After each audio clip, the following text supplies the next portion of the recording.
Bonjour à toutes et à tous, bienvenue parmi nous.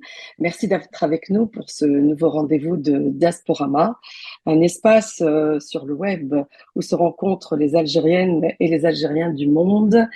Cap sur Paris aujourd'hui pour retrouver l'artiste Yacine Aïtrassi. Bonjour. Bonjour Maya, et merci pour l'invitation. Merci d'avoir accepté de faire votre Diasporama aujourd'hui à partir de Paris où vous résidez. Je C'est la suis première né. fois que vous êtes né aussi, d'accord. Euh, Yacine, c'est la première fois que vous intervenez dans un média algérien. Je, bon, je ne sais pas. Je suis pas sûr. Je suis pas sûr parce que comme j'ai déjà, voilà, j'ai une longue carrière et j'ai une mémoire courte. Donc l'un et Oui, l'autre, c'est possible et en revanche, ça fait un moment que c'est pas arrivé. Pas qu'il arrive. voilà, d'accord. En tout cas, c'est un plaisir pour nous de vous recevoir et de découvrir votre travail et de nous permettre aujourd'hui, je crois pour la première fois dans Diasporama, de parler de création numérique, de monde virtuel, puisque c'est votre monde depuis pas mal d'années déjà. Alors, vous êtes un auteur multimédia, diplômé de l'École nationale supérieure des arts décoratifs de Paris. Vous êtes auteur, réalisateur, metteur en scène, cofondateur et associé de Electronic Shadow, c'est votre entreprise que vous avez créée en 2000. Oui, c'est Ah, de 2000 à 2012. Aujourd'hui, j'officie dans une autre organisation qui est la Fondation Elix et la Société Elix depuis 2018. alors, vous avez dit le mot Elix, vous l'avez dit. Et Elix, c'est ce qui nous a amené à vous, Yassine, puisque vous êtes le créateur, pour ne pas dire le père de ce personnage, de cet ambassadeur virtuel des Nations Unies. Hein, c'est comme ça qu'en tout cas, moi, je vous ai découvert. Et alors, j'aimerais que vous nous parliez avant même de parler de vous, Oui, oui, vous parlez d'Elix. ce qui est déjà en soi une preuve de ce qu'il cherchait à être démontré avec Elix. Puisque Alix c'est un personnage de fiction, c'est un personnage qui est né de mon imagination. L'idée étant de voir si un personnage de fiction pouvait devenir réel, pouvait devenir une réalité, pouvait avoir un impact réel et pas juste dans une histoire de fiction.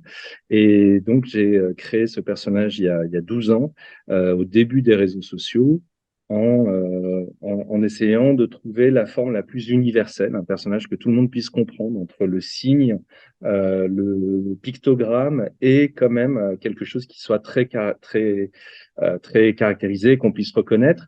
Mais j'utilise le terme caractérisé. Sa naissance, elle est le fruit de l'inverse, c'est-à-dire que quand on crée un personnage, et tous les auteurs, tous les créateurs sont passés par là, on va chercher à le caractériser, on va le définir. Est-ce que c'est un garçon? Est-ce que c'est une fille? Quel âge il a? Quelle est son histoire? Quel est son background, etc. Et au fur et à mesure, petit à petit, on modélise un personnage qu'on va rendre crédible. Quand on crée, je sais pas, Cyrano de Bergerac, on raconte son histoire, le grand nez, le vécu, la bonhomie, etc. Ça vaut pour tous les personnages de fiction. Elix, c'est quasiment l'inverse. Elix, c'est pas du modelage, c'est de la sculpture. C'est-à-dire qu'on part du bloc et puis on enlève, on enlève, on enlève, on décaractérise, on décaractérise. C'est quoi le genre? Il y en a pas. C'est quoi l'historique? Il y en a pas. C'est qu'on essaye vraiment d'épurer au maximum jusqu'à ce qu'il ne reste vraiment plus que l'essence, l'essentiel. Et l'essentiel, quand on utilise les outils de création, c'est le dessin. Le dessin, c'est vraiment la première des expressions, c'est-à-dire qu'avant même d'imaginer un personnage, on fait un petit Oui, crowbar, très graphique, Elix, c'est oui, très c'est graphique, et vraiment un ensuite on trait de avance. Ben, dessin. moi, c'est l'inverse. J'enlève, j'enlève, j'enlève, et à la fin, il reste quelques traits.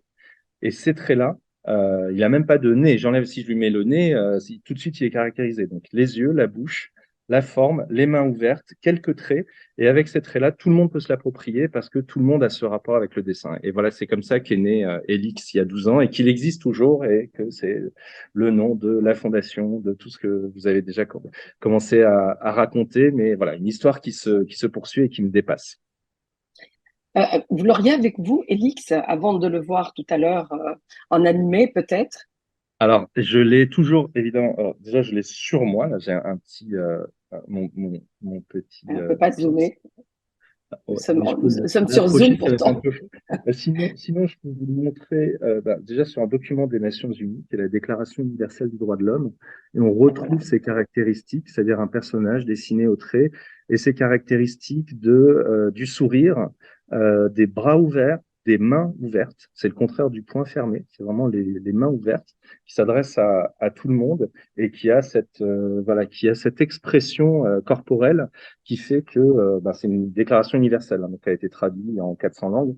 Tout le monde peut le comprendre, même sans parler. On est justement là sur la liberté d'expression. On voit que Oui, l'expression elle-même est un signe. Il n'y a pas besoin d'écrire des lettres à l'intérieur. C'est ce passage justement de la lettre au dessin.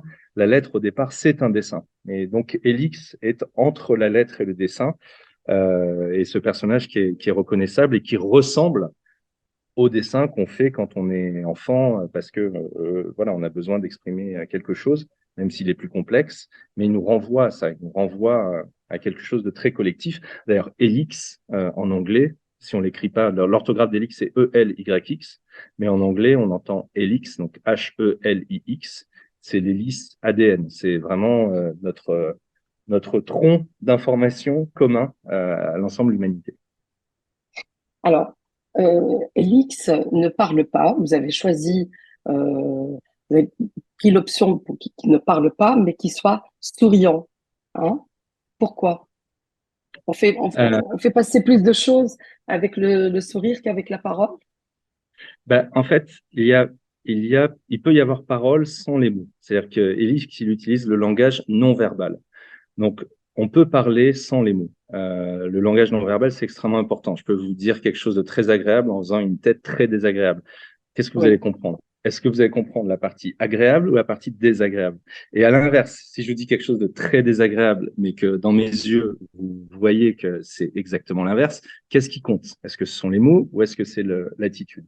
Je pense qu'en fait, on est dans un monde qui est régi par le verbe et ça apporte énormément de problèmes. Ça apporte beaucoup d'incompréhension.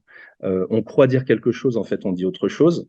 La personne comprend encore autre chose et au final, dans toutes les zones de conflit, sur quoi quel est le champ de bataille? Le champ de bataille, avant d'être physique, il est sémantique.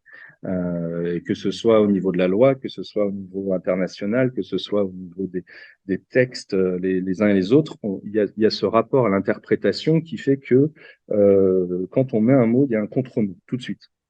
Le non-verbal, le sourire, on est dans quelque chose qui est vraiment universel. C'est-à-dire que même si je ne parle pas votre langue, je peux vous oui. adresser un message, un signe qui est de l'ordre du langage que vous allez comprendre, qui est le sourire. Le sourire, c'est 17 muscles sur le visage et qu'on soit indonésien, allemand, algérien ou taïwanais, c'est les mêmes muscles qui fonctionnent de la même façon. Donc c'est déjà un pas, c'est-à-dire qu'il ne parle pas, mais il s'exprime. C'est du langage non verbal. C'est pareil pour les mains ouvertes, c'est pareil pour les bras ouverts. On dit quelque chose sans avoir besoin des mots. Et Oui. quand on arrive à faire comprendre sans les mots, et que cette attitude est une attitude fraternelle, une attitude ouverte, positive, c'est le début justement de la conversation. C'est là où derrière on peut mettre des mots. Mhm. Comment vous avez été sélectionné par les Nations Unies pour dessiner le citoyen, l'ambassadeur des Nations Unies, le citoyen universel, digital des Nations Unies? Racontez-nous. Bah, l'histoire, alors, il y a pas eu de sélection dans le sens, il n'y a pas eu un concours Il y mondial a un en disant on concours, cherche non? un ambassadeur virtuel, etc. Il y a un projet qui avait démarré, moi, Elix, je l'ai créé en 2011, qui a commencé à exister sur les réseaux sociaux. Pour moi, au début, c'était vraiment un side project, hein, c'était une recherche comme ça, une étude et quelque chose que j'avais en tête et en moi depuis longtemps, que j'ai commencé à partager sur les réseaux sociaux et j'ai été contacté par quelqu'un qui dirigeait le bureau européen des Nations Unies à Bruxelles, Afsaneh Bassir, qui est une ancienne journaliste du Monde et qui avait compris le principe, le message de se dire, en fait, oui, on a un signe universel qui nous permet de parler à tous les citoyens, indépendamment de leur race, religion, appartenance diverses et variées, genre et tout ça. Donc, je suis allé à Bruxelles pour rencontrer l'équipe. Et en fait, c'était en 2014. En 2014, c'était un été très tendu, puisqu'il y avait encore des très, très fortes tensions entre Israël et la Palestine. Et je ne sais pas si vous vous souvenez, mais il y a eu des attaques vraiment violentes. Et il y a une école des Nations Unies qui avait été qui avait été ciblée. Hein, je pense que c'est un dommage collatéral à minimum, en tout cas catastrophique, puisqu'il y a un certain nombre d'employés qui sont, enfin, de personnes qui se trouvaient Oui. là, qui sont mortes. Et donc, quand j'arrive à Bruxelles, ça, c'est le background. C'est quelque chose d'extrêmement tendu. Et en fait, on fait une visio avec le représentant de l'UNRWA, des Nations Unies en Palestine, qui avait été filmé la veille par CNN en larmes. Et en fait, il nous expliquait qu'il a été piégé. Il attendait pendant une demi-heure, il a fondu en larmes. C'est son staff, c'est des gens avec qui il travaille tous les jours qui sont morts, et que l'intervieweur est revenu à ce moment-là. Et ils ont montré que ça.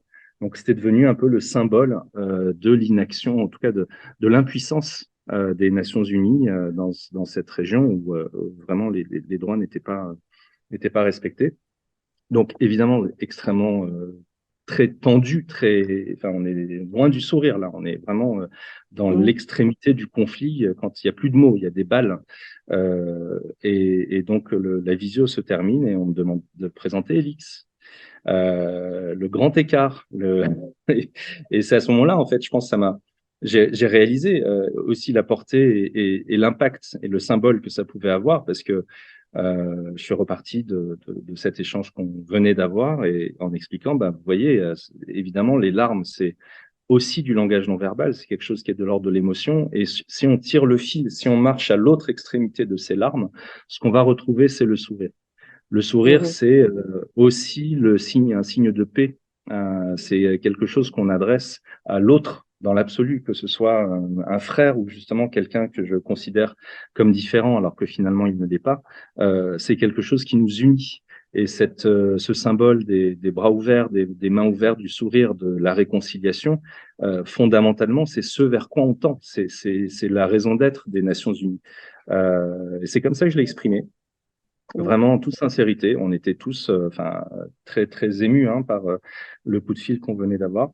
Et du coup, on a commencé à travailler. On a fait ce document qui est la Déclaration universelle des droits de l'homme, dont on va fêter cette année d'ailleurs les 75 ans. Et en fait, ça a commencé, les images se sont retrouvées sur l'intranet des Nations Unies parce qu'ils ont un réseau mondial, hein, c'est une très très grande maison. Et je sais pas, il y a quelqu'un qui a dû trouver ces images, qui a trouvé ça original et qui a commencé à les poster sur le compte Twitter des Nations Unies. Nous, on était à Bruxelles, on avait fait ce travail. Et là, du coup, c'est parti, mais vraiment comme une traînée de poudre. C'est que ça a été repris. Il y a eu, enfin, c'est des postes qui avaient beaucoup d'engagement, qui avaient beaucoup de. Tout d'un coup, c'était une façon différente pour les Nations Unies, qui sont vues comme une maison très institutionnelle, très. D'un coup, de poster quelque chose comme ça, de cette sincérité, avec. Il y a eu comme ça un effet. Et du coup, on a continué, on a poursuivi. Un an plus tard, il y a eu l'anniversaire des Nations Unies, donc les 70 ans de l'ONU. J'ai proposé un tour Mhm. du monde en 70 jours, modèle de Oui. Jules Verne, où chaque jour, Elix était dans un pays différent, les gens le prenaient en photo, etc. Et c'était assez marrant parce que du coup, les agences se l'appropriaient, se parlaient entre elles de ce projet, où finalement, on faisait se promener un citoyen du monde qui n'avait pas de passeport ni de visa, aucune empreinte carbone, hein, enfin très peu, celle d'un mail. Et il a fait ce tour du monde. Et au retour de son tour du monde, il a été nommé premier ambassadeur digital des Nations Unies. Et après, les choses se sont poursuivies, ont continué. J'étais l'artiste invité de la COP 21. J'ai accompagné la sortie des objectifs de développement durable. Et après, de fil en aiguille, ben, j'ai jamais arrêté. J'ai créé la Fondation UX avec Adeline Pilon. Et aujourd'hui, c'est une partie vraiment importante de mon existence hein, et de celle d'Elix, puisque c'est vraiment comme s'il existait vraiment, et je pense qu'il existe vraiment. Et puis maintenant, la fondation, vos engagements. justement pour la planète, pour tous les drames, enfin contre les drames humanitaires et pour la protection de la planète. Moi, j'aimerais faire profiter les visio-spectateurs d'une expérience que j'ai eu l'occasion de vivre avec vous, Yacine, c'est de voir votre travail, puisque maintenant vous êtes très versé, enfin maintenant depuis longtemps déjà, dans le virtuel, nous présenter virtuellement, ce qui ne veut pas dire que ça n'existe pas, ça existe. J'aimerais d'ailleurs avoir votre définition du virtuel au passage, mais visiter votre travail et entrer dans votre tour, Yacine El Prassi. Avec grand plaisir. Alors, je vais vous inviter, je vais partager mon écran. Il faut que nous voilà face à une île dans le métavers. Donc, une île qui n'existe pas physiquement, mais euh, qu'on peut voir, qu'on peut visiter. Je pense que vous pourrez partager l'adresse avec vos spectateurs, Oui. vos auditeurs, puisque toute personne qui a déjà fait l'expérience d'un univers virtuel, d'un jeu vidéo, qui a déjà créé un avatar ou qui a déjà joué un jeu, sait déjà comment fonctionne cette chose-là. Et effectivement, c'est une île dans le métavers sur laquelle on a construit cette tour, la Helix Tower, qui accueille là en exposition d'ouverture le rapport d'activité de la Fondation Helix. Et où on présente un petit peu toute cette histoire dont on vient de parler. Donc, je vais revêtir mon avatar, voilà, virtuellement. On voit au Ça, fond c'est d'ailleurs, vous? ça c'est mon avatar, puisque moi je suis là. Mais Oui, effectivement, mais en fait, c'est intéressant ce que vous dites parce que le ça, c'est vous. C'est ce qui fait que justement, on arrive à se projeter dans un monde virtuel. Exactement comme quand on conduit une voiture, ben, on devient la voiture. Et l'avatar, effectivement, est le guide qui va me permettre, ben, non pas de lire le contenu, mais de me promener dans la tour dans laquelle je vais ben, retrouver toute cette histoire. On parlait tout à l'heure d'Electronic Shadow. Donc, en fait, c'est entre 2000 et 2012, on a fait partie des pionniers de ce qui s'appelle l'art digital. On a inventé en 2003 quelque chose qui s'appelle le mapping vidéo. C'est ces projections d'images sur des volumes. Et en même temps, on a raconté ben, ce que ce mapping voulait dire, c'est-à-dire ce croisement entre le réel et l'imaginaire et l'image. Cette image en haut à gauche, mhm, c'est la première œuvre qui a utilisé cette technique, qui s'appelle 3 minutes au carré, qui a reçu de nombreux prix, notamment le Japan Media Art Festival. On était les premiers européens et a fortiori algériens et tunisiens à recevoir ce prix, puisque c'est une collaboration avec une artiste belgo-tunisienne qui a malheureusement disparu, Nazia Mestaoui. Et donc, on voit cet espace qui est animé. Je vais vous montrer d'ailleurs quelques images. Donc, elle a fait énormément d'installations, beaucoup de spectacles. Là, vous voyez un des spectacles qui s'appelle Futurino, avec un groupe de rock. Pardon, j'ai fait aussi du jazz, mais un groupe de rock qui s'appelle Rhinocéros. Ça, c'était la nuit électro au Grand Palais. Donc, c'était des grands shows, des grandes installations, et toujours pareil, ce même principe du non-verbal, c'est-à-dire c'est une expérience, on rentre à l'intérieur de quelque chose, on engage son corps, et en fait, l'histoire se déroule autour de nous. Là, pour vous dire, c'est une vraie pièce de 15 mètres carrés, toute blanche, sur lequel on projette les images, et on a ces personnages qui vivent comme ça dans cette pièce, et la pièce se transforme tout au long des différentes activités de la journée. Mais ce qu'il faut avoir en tête pour comprendre ça et comprendre ce que ça raconte, c'est que cette installation, elle a 20 ans. Elle a 20 ans. C'est-à-dire que ouais, c'était avant toutes ouais, les ouais, phases digitales, etc. C'était avant le tactile. Et là, on montre voilà que tout, on déplace les décors comme ça avec son corps, avec ses mains. Il y a pas on voit pas l'informatique. Tout est autour de nous. Et c'est une installation voilà qui a beaucoup tourné.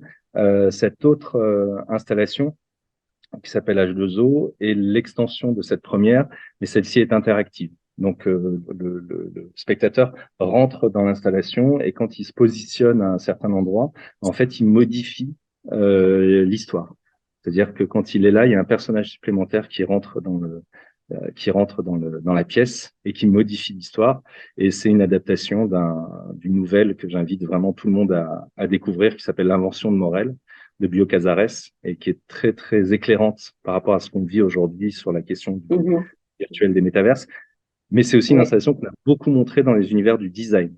On l'a montré au Salon du Meuble à Milan, on l'a montré dans beaucoup de lieux liés au design, parce que c'est aussi une façon de vivre dans un espace qui est hybride, on disait à ce moment-là, qui est entre la réalité. Vous voyez, la colonne qu'on voit là, c'est une vraie colonne, mais sur laquelle on projette de l'image. C'est oui, le fameux oui, mapping.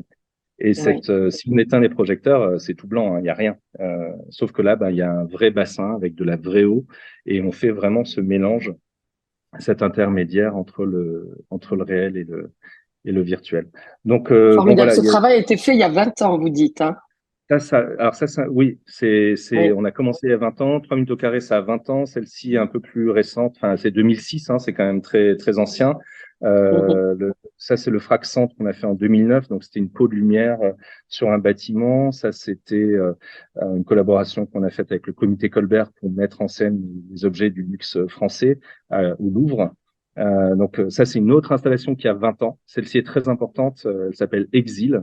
Et elle a un lien avec l'Algérie, puisque c'était cette exposition Voyage d'artistes à l'espace Electra, peut-être que certains s'en souviennent, qui était vraiment, c'est Jean-Louis Pradel, le commissaire disparu, que je salue, qui avait invité un certain nombre d'artistes internationaux, notamment Je me algériens. souviens. Oui, Karim Sergois, je me souviens. Tariq Mesli, je suppose.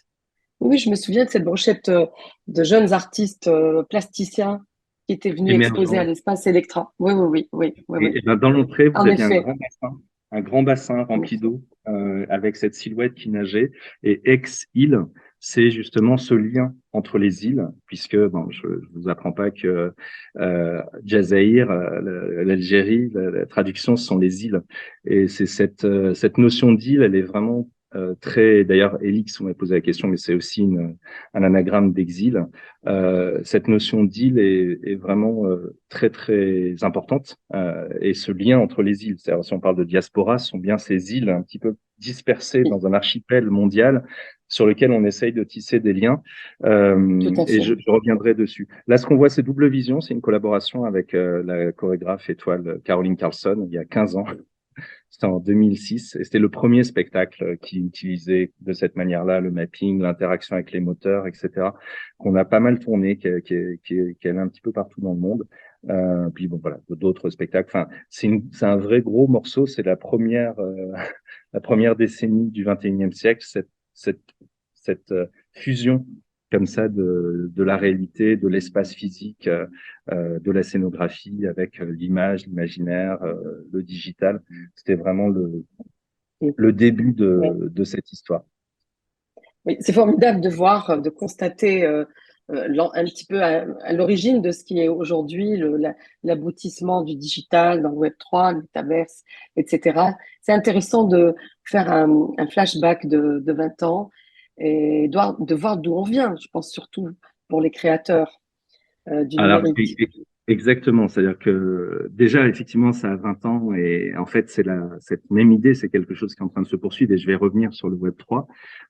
Entre les deux, il y a eu une période un peu turbulente d'adolescence du digital qui s'appelle le Web 2. Là, on a fait Oui, la première phase, donc la digitalisation du monde. Maintenant, le Web 2, le début de la conversation. C'est-à-dire tout d'un coup, on n'est plus juste spectateur, on devient acteur. Et pour le meilleur et le pire, hein. On a tous passé les mêmes 10 dernières années. C'est le début des réseaux sociaux. Et en fait, c'est à ce moment-là des réseaux sociaux, j'ai raconté l'histoire tout à l'heure, qu'il y a l'idée d'Elix. Et Elix, il intervient comme ça, comme une sorte de réalité augmentée low-tech, qui me permet, moi, en tant qu'artiste digital, de sortir de ma caverne technologique, un peu comme les impressionnistes sont sortis de l'atelier grâce au tube de peinture. Moi, ce qui m'a permis de sortir, c'est mon smartphone et mes idées, un carnet, un crayon, et d'un coup, Elix qui peut intervenir n'importe où. Là, on le voit à New York, beaucoup à Paris, il fait beaucoup de choses à Paris. Et cette image au Oui. centre, où on voit Elix qui protège la Tour Eiffel. Il se trouve que ça a été la photo la plus likée d'Instagram pendant 6 mois. Elle a battu tous les records d'Instagram et on voit en bas à gauche là, les statistiques. Mais Oui. ça a été un phénomène. C'est un truc qui m'a dépassé. Et, euh, D'accord. et c'était même après la rencontre avec les Nations Unies. Hein, c'est un vrai truc sincère. Mais c'est comme ça qu'il a commencé à exister de manière très ingénue, très ludique. Et ensuite la rencontre avec les Nations Unies. Donc, je vous en ai parlé. Voilà Mhm. quelques images. On a à la fois Ban Ki-moon pour le tour du monde de 70 jours. Là, quelques images du tour du monde. Il y a une adresse, hein, on peut aller visiter le tour du monde. D'ailleurs, je vais mettre un lien ici.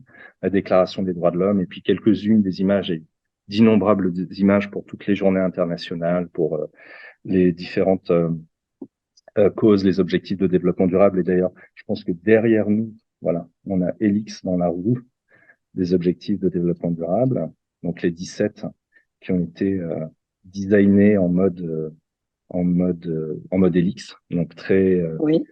Helix a cette idée décomplexifier, décomplexer. Décomplexifier, c'est rendre accessible, retirer un peu de complexité pour que tout le monde soit concerné. Et décomplexer, c'est aussi se sentir invité. C'est de pas se sentir exclu. Il y a ce slogan des ODD, c'est de laisser personne au bord de la route. Il faut que tout le monde se sente invité. Donc parmi les opérations, donc du coup après la fondation Helix en 2018, l'Assemblée nationale sur laquelle on a collaboré aussi, le colloque de rentrée il y a 2 ans, on avait cette exposition sur les grilles de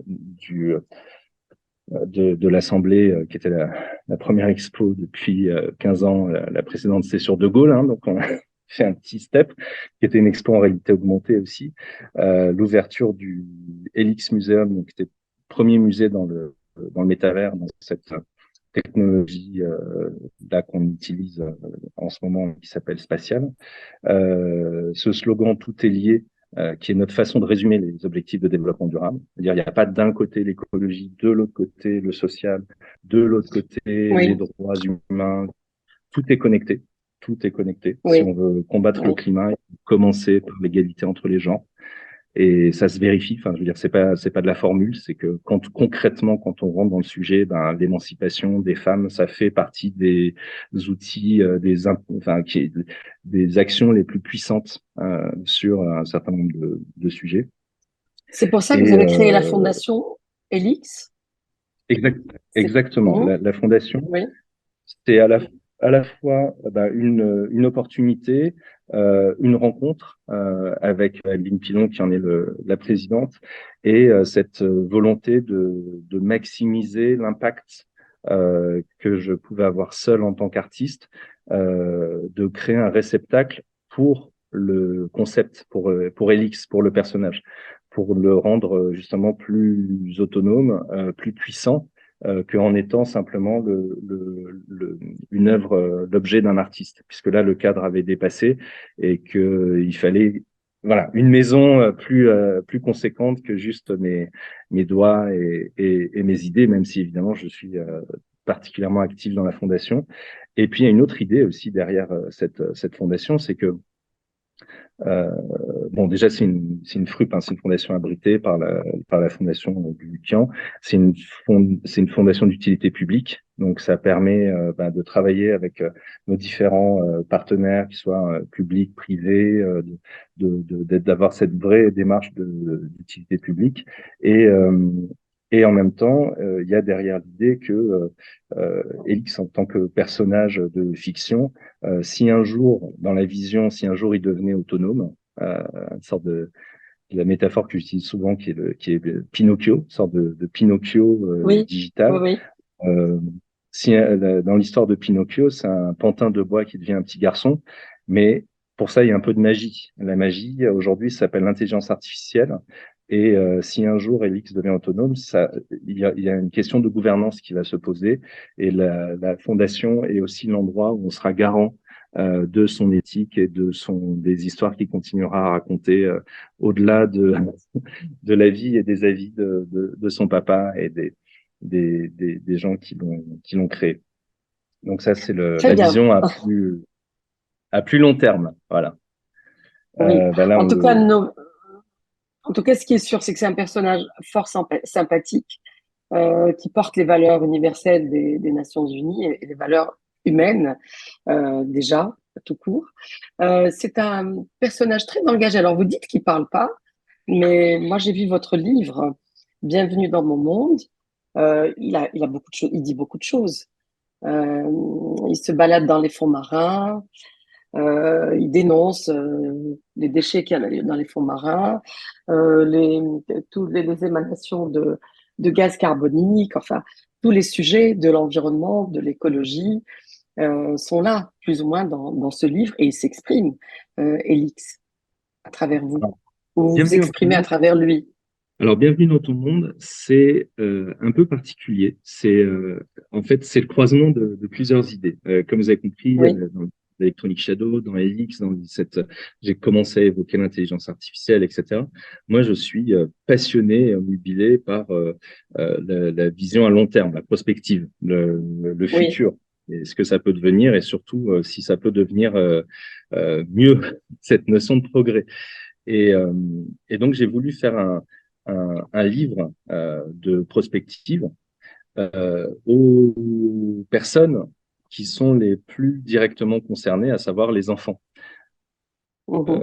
Et du coup, de pouvoir expliquer, encore une fois, je disais décomplexifier, décomplexer, simplement des choses qui étaient de l'ordre de ce qu'on appelle les signaux faibles, hein, c'est-à-dire des choses qui ne sont pas encore très visibles, mais qui vont devenir visibles. C'était en 2016.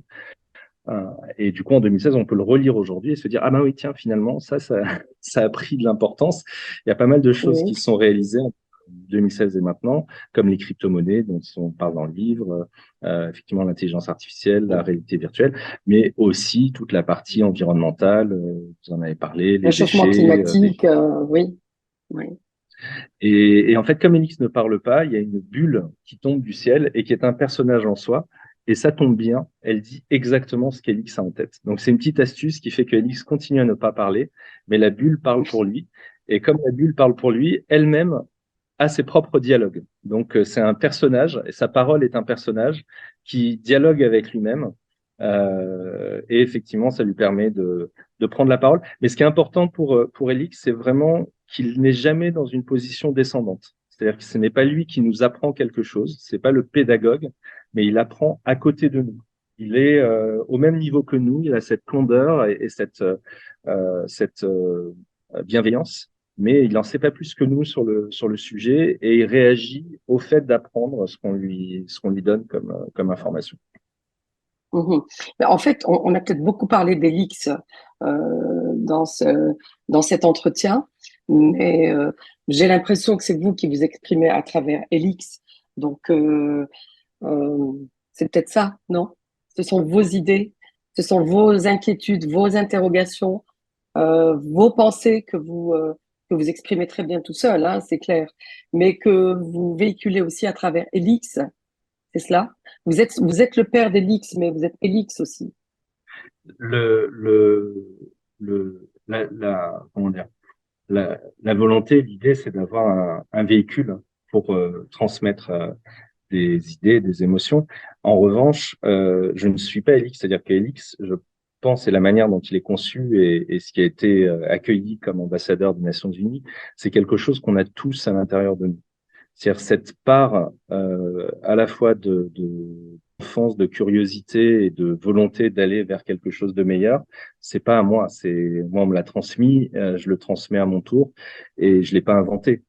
C'était là avant moi, ça sera là après moi, et c'est une façon dans un temps donné qui est le temps de l'explosion de la chose digitale dans la civilisation, où il y a la rencontre entre cette vieille façon d'être au monde. Hein. Encore une fois, je suis héritier de plein de choses, de plein de gens, et un moment de l'histoire où on commence à l'exprimer d'une manière différente, avec tous les impacts les limitations que ça peut avoir. Les réseaux sociaux, c'est aussi les fake news, c'est aussi la haine en ligne, c'est aussi la dépression des ados, c'est aussi plein de choses très négatives.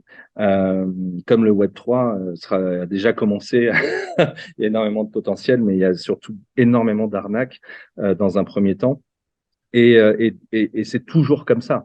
C'est pas lié à la technologie. Ça a toujours été le cas dans toute l'histoire de l'humanité. Il y a des gens qui essayent d'aller vers un certain progrès. Il y a des gens qui essayent d'en tirer un bénéfice rapide. Il y a des gens qui essayent d'arnaquer les autres. Et les artistes, ils essayent d'avoir un coup d'avance, de montrer ce à quoi ça pourrait ressembler, d'essayer d'en faire quelque chose qui puisse être utile à tout le monde et faire avancer comme ça, faire progresser et de tendre le flambeau à la génération suivante. Donc Elix, c'est une partie de moi, mais il y a une part qui me dépasse et qui a commencé à me dépasser à partir de l'histoire avec les Nations Unies, mais je ne m'exprime pas personnellement à travers Elix. C'est plus l'expression d'un universalisme et mon expression personnelle, elle passe à travers Elix, mais aussi à travers d'autres travaux et d'autres types d'activités. Alors, Yessine Efrassi, vous parliez à l'instant du Web 3, enfin, nous avons un petit peu survolé des choses entre le Web 2 et le Web 3, auxquelles on peut consacrer des heures et des heures d'émission. Mais enfin, vous étiez en train de dire que le Web 3, il y a tout dedans, il y a du bon et du mauvais, forcément, comme dans toute chose, mais vous dites qu'il faut faire attention aux arnaques. Quelles arnaques il faut faire Oui, attention?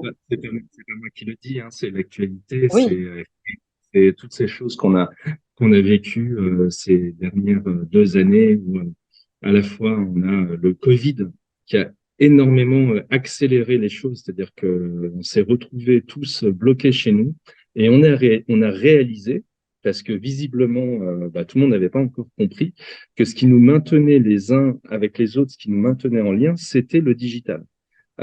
Paradoxalement, la période du lockdown, c'est la première fois depuis la fin de la Deuxième Guerre mondiale qu'on diminue nos gaz à effet de serre. Donc ça, c'est super, hein, même si malheureusement, il y a l'effet rebond derrière qui fait que tout ça est annulé. Mais on a Mhm. appris que on pouvait continuer à communiquer. Et d'ailleurs, Maya, je crois que votre émission trouve son origine dans ce moment Dans particulier, le confinement, oui. dans ce Oui. confinement qui à la fois a révélé que tout confiné qu'on était, il y avait du lien. Et paradoxalement, tous les gens qui travaillent, d'ailleurs, c'est pas hasard, hein, mais c'est après ce moment qu'on a eu l'explosion de ce concept de métavers, qu'on a commencé à parler beaucoup plus fort de Web3, de crypto-monnaie, alors que ça fait quand même un certain temps que les choses ont commencé. Il y a une espèce de cristallisation et c'est la troisième étape. J'ai parlé de la première qui a commencé en 2000, vraiment cette digitalisation, la deuxième avec les réseaux sociaux, et là, cette troisième étape, et donc, comme dans tous les débuts, dans tous ces petits moments de révolution, de progrès technologique, en tout cas de transition, c'était la même chose pour le web il y a 20 ans, c'est la même chose tous les 10 ans. Il y a Oui. des excès, des arnaques, et il y en aura dans 10 ans, il y en aura dans 20 ans. Ça ne s'arrêtera jamais. Mais ça ne définit pas ce qu'est le Web3 et ça ne définit pas en fait le cycle qui se poursuit à travers cette évolution qui est vraiment fondamentale. Alors moi, je ne dissocie pas, hein. Là, tout à l'heure, on a fait une expérience de métavers. Je ne dissocie pas les deux. C'est-à-dire que le Web 3, comme son nom l'indique, il est héritier du Web 2, du Web 1, du Web tout court. Et les premiers, si on parlait des mots tout à l'heure, les premiers mots qui ont été usités quand on a découvert Internet, c'était des termes de navigation, de surf, vous vous souvenez de Oui. tout ça? C'est-à-dire qu'il y avait cette Oui. notion d'ailleurs très méditerranéenne, hein. J'ai Oui. toujours trouvé, moi, c'est ce lien entre la mer et l'information, cette espèce vous vous souvenez de explorer, navigator, etc. Tout C'était à fait. vraiment cette notion Oui. d'aller sur un océan d'information. Safari. Le web Oui. de Safari, Explorer, Oui. etc. Oui. Ensuite, on s'est recentré sur soi. C'est le réseau social, l'invention du selfie.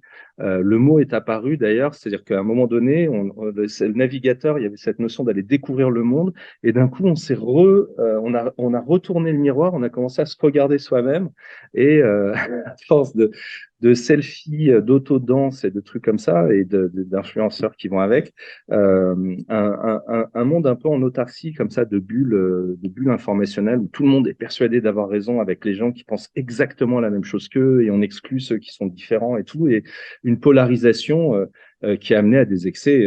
Tout le monde a vécu la même histoire, hein. Et le Oui, Web3, il y a cette idée de décentralisation. C'est-à-dire que c'est vraiment une sorte de maturité de l'âge virtuel, où après cette phase de naissance, de découverte, cette phase un peu adolescente, rebelle, on arrive à un moment un peu plus apaisé.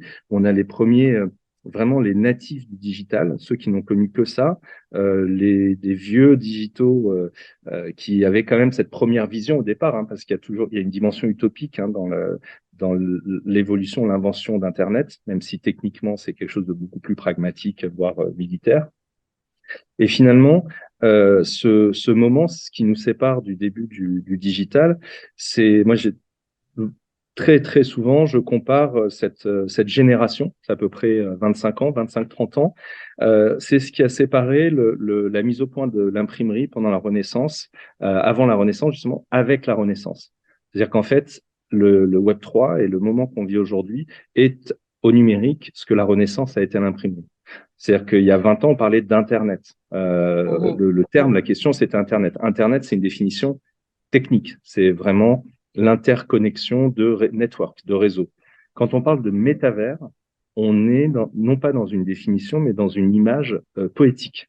D'ailleurs, c'est un mot qui vient de la littérature, c'est un mot qui vient de la science-fiction et qui évoque un territoire, un nouveau territoire, une justement expansion de notre capacité à explorer. Et ça tombe bien parce que justement, les limites qu'on repousse au fur et à mesure, on finit par atteindre ce qu'on appelle les limites planétaires. Et c'est le drame qu'on vit aujourd'hui, c'est que le changement climatique, la finitude des ressources, etc. Donc on est confronté à ça.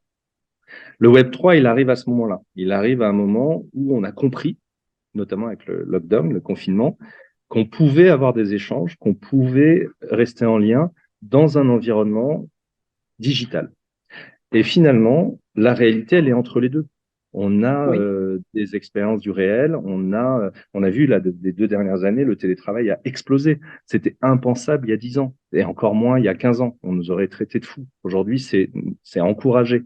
Et donc cet entre-deux, on parlait de réalité hybride avec Electronic Shadow il y a 20 ans, et cet entre-deux, il est en train de s'installer doucement dans notre civilisation. Et le Web3, il amène cette dimension de gouvernance qui vraiment est la base de la constitution d'un territoire digital.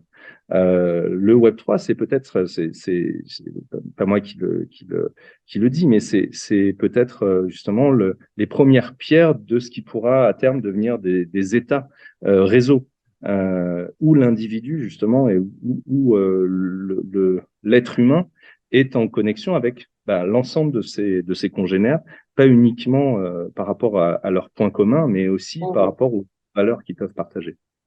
oui. De Donc ça, nouveaux c'est la mondes. vision. On est en train de se Exactement. créer un nouveau monde. Bah, c'est comme votre livre, Bienvenue dans ton monde ou dans mon monde, le titre, Bienvenue dans ton monde. dans ton Et c'est monde. comme votre Et émission, parce que la notion de diaspora, c'est ça oui, justement. La notion de oui, diaspora, c'est du réseau. C'est du réseau où on part d'une origine, mais on va vers l'extérieur. Mais pour oui, autant, on continue à créer un territoire qui est plus grand que le territoire géographique. tout à fait. C'est exactement ça. Diasporama, c'est exactement ça. Et alors, avant de parler de votre rapport à l'Algérie, j'aimerais juste enchaîner toujours dans le domaine du Web3 et de l'intelligence artificielle. Alors, on l'utilise de plus en plus sans même nous en rendre compte quelquefois. Est-ce que vous trouvez qu'elle occupe bien sa place, elle a sa place dans notre vie aujourd'hui ou dans le futur, ou vous dites aussi attention là aussi, il faut être prudent. Quelle est, Les ou alors deux. ça dépend de l'usage. Oui. Voilà, évidemment, l'intelligence artificielle, elle vient pas de nulle part. C'est un peu, c'est la suite logique quand Jacquard faisait ses cartes perforées pour faire des pulls avec des motifs, et ensuite Pascal, sa machine à calculer, et ensuite toute l'histoire d'informatique, etc. Enfin, je veux dire, chaque invention, chaque évolution a une généalogie qui nous amène beaucoup plus loin que Mhm. ChatGPT donc c'est Oui, l'évolution de l'informatique. Et il y a deux choses. Il y a d'un côté cette évolution du langage et de cette capacité à auto-apprenante, et il y a les énormes datasets, donc les bases de données qui permettent d'alimenter et d'entraîner ces intelligences artificielles. Mais les datasets, les bases de données, c'est juste une autre façon de parler de l'histoire de la civilisation, de l'histoire de l'art. C'est-à-dire que les datasets, c'est nous qui les produisons. C'est nous, oui, humanité, nous, civilisation, qui, au fil des millénaires, avons produit des centaines de millions de lignes de textes, d'images, de photographies, d'impressions, etc. Et c'est ce qui vient nourrir aujourd'hui ces modèles qui nous renvoient finalement en miroir ce qu'est notre civilisation. Donc, en fait, ça nous pousse dans notre, enfin, ça nous challenge dans l'étape suivante de cette construction. Donc, je fais pas du tout partie des gens qui en ont peur. Hein. Je pense que ça fait partie des outils.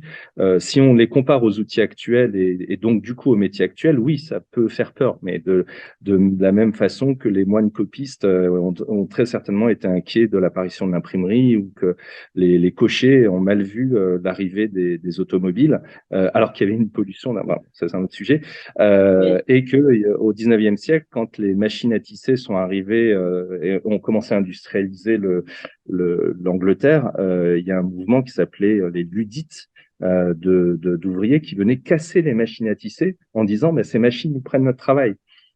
Évidemment, enfin, on n'imagine pas aujourd'hui des machines à tisser ou des cochers ou des esclaves pour construire oui, des pyramides. oui, Donc, oui. en fait, On est à chaque réfractaire fois, toujours au changement, c'est ça que vous voulez dire.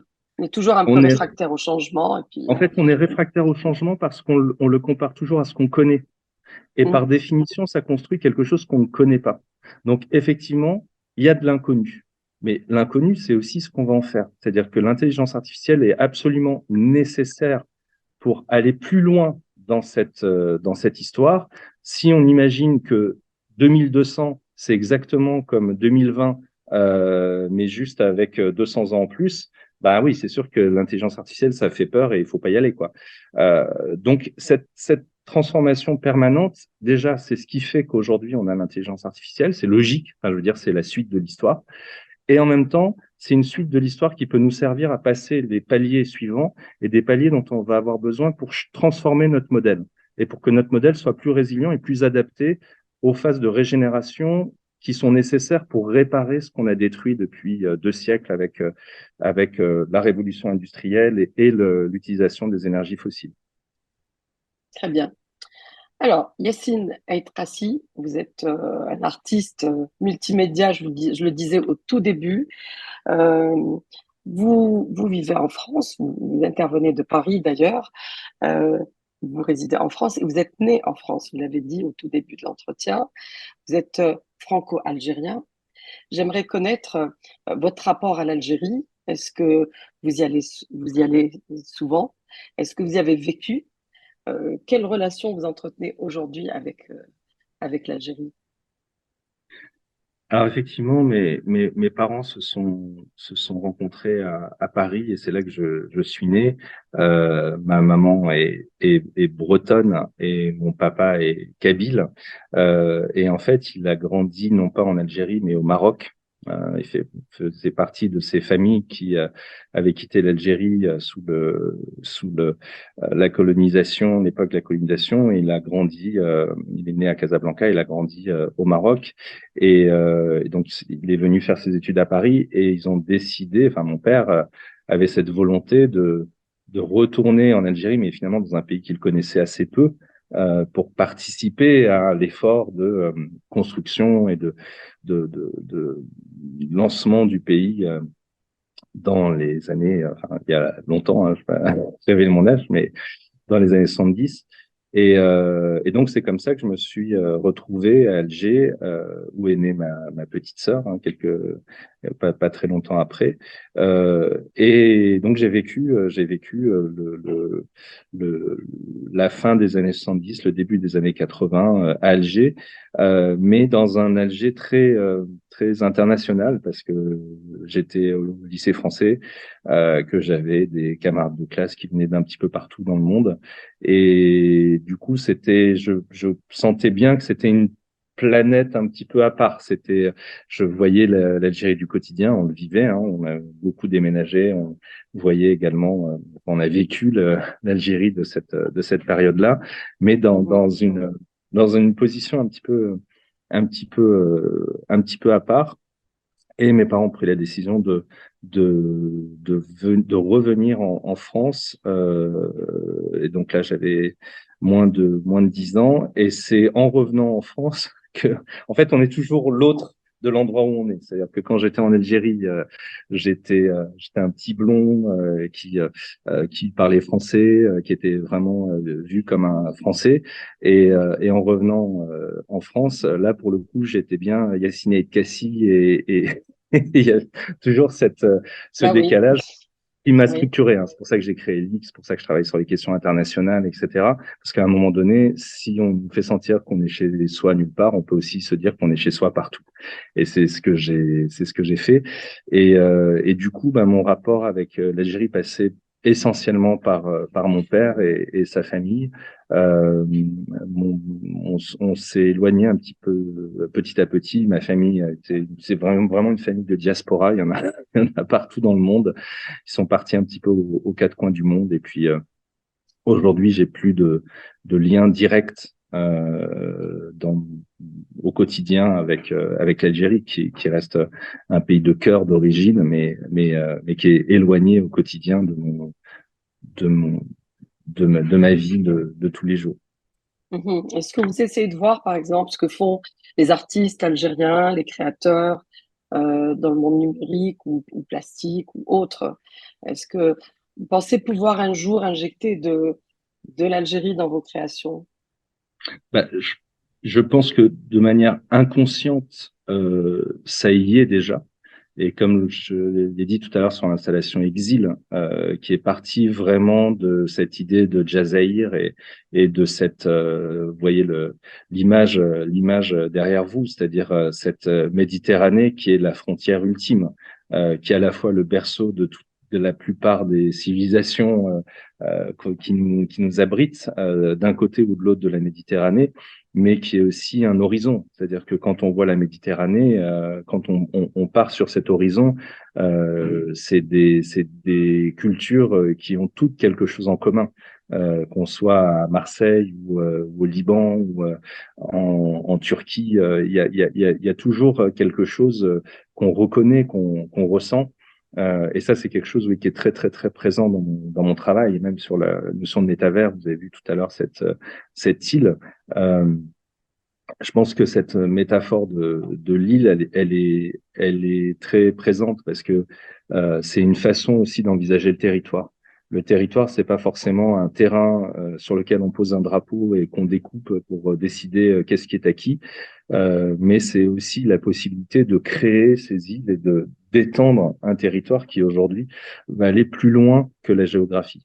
Ce qu'on sait très bien quand on fait partie d'une diaspora, parce que notre espace mental est beaucoup plus large que les murs qui nous entourent, que le pays qui nous reçoit, ou que celui qu'on a quitté. C'est quelque chose qui a une dimension assez vite planétaire. Donc ça, c'est très très présent dans mon travail. C'est lié à l'Algérie, à mon expérience de l'Algérie, mais au-delà de ça, c'est quelque chose qui tend vers l'universel. Mhm. Alors, on aimerait connaître également, sur un plan plus personnel, puisqu'on arrive à la fin de l'entretien, sur un plan plus personnel, vos goûts culinaires, lecture, musique. Qu'est-ce qui vous résume en cuisine, en lecture et en musique, Yacine? En cuisine, en lecture, en musique. Alors en cuisine, et j'entends ricaner derrière moi parce que c'est vrai que je suis vraiment, enfin, je consacre pas beaucoup de temps à, à ça et c'est un pan de ma culture. Et paradoxalement, ma cuisine de référence c'est toujours celle de la mer et ma mère bretonne fait le meilleur couscous que j'ai jamais mangé. Oui, Donc voilà, j'ai ce lien très fort. En lecture, je suis assez sensible à tout ce qui est non-fiction. En fait, j'aime bien le partage des idées. C'est des choses très structurantes. Je pense à un livre qui m'a beaucoup. Je parlais tout à l'heure de l'invention de Morel, bon, pour le coup, c'est de la fiction, mais il y a toujours cette vision quasiment prophétique.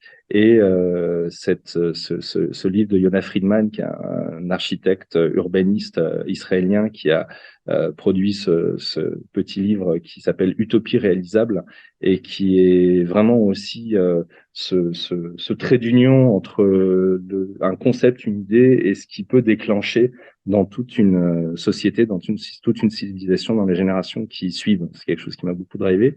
Et en musique, j'aime énormément de choses, mais là, il y a quelques jours, je suis allé au concert d'un groupe qui m'a donné un sacré coup de vieux, parce que je me suis rendu compte que ça fait plus de 30 ans que je les écoute. Et donc, ça m'a fait énormément plaisir de les retrouver, qui s'appelle Sixon. Et en fait, c'est 6-1, donc c'est six oui. musiciens qui créent une musique. Donc moi, c'est très proche de mes valeurs. Mon slogan, c'est We Are One. Vous voyez l'image derrière, ce cœur fait avec plein d'hélices. Et c'est de la fusion entre du jazz, des musiques ethniques, africaines, des percussions, des sonorités rock, etc. Donc c'est assez pointu hein. Dans la salle, il y a la majorité des gens autour sont des musiciens, mais vraiment un vrai plaisir de voir aussi cette musique durer dans le temps et vraiment si vous êtes ouvert et si vous n'avez pas peur d'entendre plein de notes en même temps, je Ah, c'est vous super, ça doit être bien. Oui. écoutez leur dernier album qui s'appelle Unique City. Ça va avec les sujets dont on a Très parlé. bien, très bien. Et puis pour terminer, Yacine, la question rituelle de Diasporama et qui concerne le jour du grand départ. Je ne sais si vous vous souvenez de quand vous avez quitté l'Algérie avec votre famille pour repartir en France. Est-ce que vous vous souvenez de ce que vous avez emporté avec vous dans vos bagages de précieux à vos yeux et à votre cœur? Euh, alors j'avais 8 ans moi, quand je suis parti. On partait régulièrement en bateau.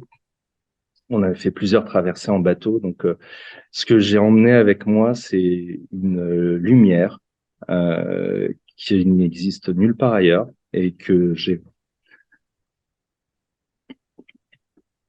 est présente comme sensation euh, à l'intérieur, qui fait que quand on s'y retrouve et qu'on est inondé de cette lumière, on sait exactement à quelle latitude, quelle longitude on se trouve.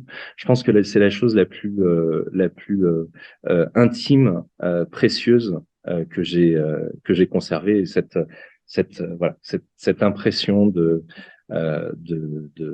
d'infini quasiment, qui est une impression d'enfant. J'y suis retourné un petit peu adolescent. Ça fait très longtemps que j'ai pas mis les pieds en Algérie.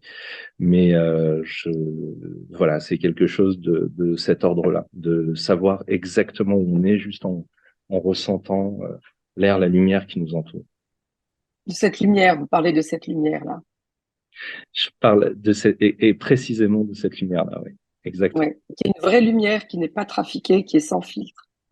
C'est une vraie Qui, euh, lumière. qui réfléchit l'architecture, qui fait qu'à un moment donné, on sait où on est, on peut partir, enfin, même si on part, en fait, c'est quelque chose qui reste et qui est très émouvant. Mais comme on pourrait parler de la lumière en Grèce, enfin, il y a des endroits très spécifiques en Méditerranée où on sait où on est. Sans avoir besoin de regarder la carte. Et l'Algérie en fait partie, c'est une des choses que j'ai conservées. Merci Yacine, être assis, d'avoir été des nôtres et d'avoir accepté de faire votre diasporama. Je vous souhaite beaucoup de succès à vous et une longue vie à Elix. Merci à vous, visio-spectateurs, de nous avoir suivis. Vous pouvez revoir ce programme sur les espaces digitaux du Soir d'Algérie, le site web, Facebook et bien entendu la chaîne YouTube. Merci encore et à très bientôt. Au revoir. Merci. Au revoir. À bientôt.